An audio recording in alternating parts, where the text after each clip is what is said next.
তাহলে কি ফ্লিকারের অভাবে টিম টিইসি বলো বা আরএসকে তারা কি এইবারের এফএফডব্লিউএস এর চ্যাম্পিয়ন হইতে পারে নাই? দেশের বাইরে হোক বা দেশের ভিতরে হোক, বড় কোনো টুর্নামেন্ট হইলেই আমরা কিন্তু টিইসি বা আরএসকে টিমকে অনেক বেশি সাপোর্ট করি। কিন্তু এফএফডব্লিউএস এর ল্যান্ড টুর্নামেন্টে টিইসি চ্যাম্পিয়ন না হওয়ার কারণ নাকি ফ্লিকার, এটা তোমরা অনেকেই কমেন্ট করতেছো। আসলে এটা কতটুকু সত্য আর চ্যাম্পিয়ন কি কারণে হইতে পারে নাই, তাদের কি ভুল ছিল, চলো কুট্টুসের নিজের মুখ থেকেই শুনে নেওয়া যায়। তার আগে যদি ফলো করে না থাকো, কষ্ট করে একটু ফলো করে দিও, কারণ আমরা কিন্তু 5 লাখ ফ্যামিলির অনেক কাছাকাছি আছি। তোমরা যারা চাও অল্প এন্ট্রি ফি দিয়ে বেশি প্রাইস পুলের টুর্নামেন্ট খেলতে, তাহলে যে কোনো ব্রাউজারে গিয়ে সার্চ করো গেম ক্লাব বিডি। ওইখানে তোমরা রাত দিন 24 ঘন্টার সকল প্রকারই টুর্নামেন্ট ম্যাচ খেলতে পারবা।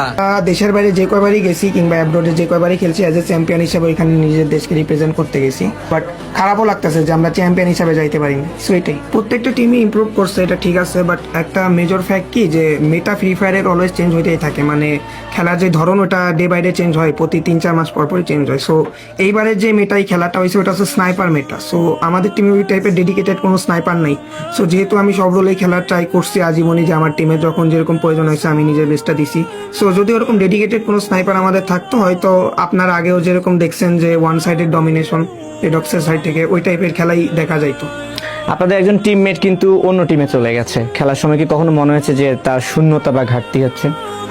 ওইভাবে আমরা কখনো ভেবে খেলি না, কারণ আপনি যখন মনে করবেন যে আপনি কারোর উপর ডিপেন্ডেন্ট হয়ে নিজের টিমকে রান করতেছেন, সো কখনোই আপনি নিজেকে চ্যাম্পিয়ন হিসাবে দেখতে পারবেন না। অবশ্যই ফ্লিকার আমাদের মানে এখনো আমাদের সাথে অতিরিক্ত ভালো সম্পর্ক এবং আমরা সবাই ওরা অনেক ভালোবাসি, ও আমাদের অনেক ভালোবাসে।